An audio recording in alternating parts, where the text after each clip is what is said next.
కేంద్ర బడ్జెట్లో తెలంగాణపై వివక్ష చూపి నిధుల కేటాయింపులో అన్యాయం చేసినందుకు నిరసనగా నిజామాబాద్ జిల్లా బాల్కొండ మండల కేంద్రంలో కాంగ్రెస్ పార్టీ కార్యకర్తలు నిరసన వ్యక్తం చేయడం జరిగింది.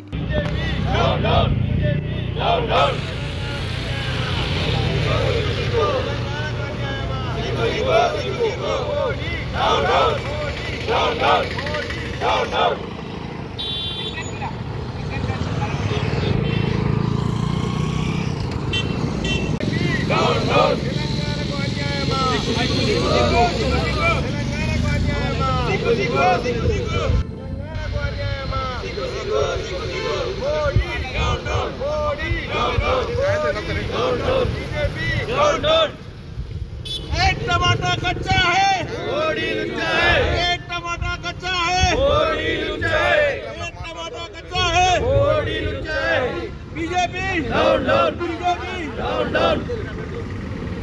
మరిన్ని అప్డేట్స్ కోసం మా ఛానల్ ని సబ్స్క్రైబ్ చేయండి.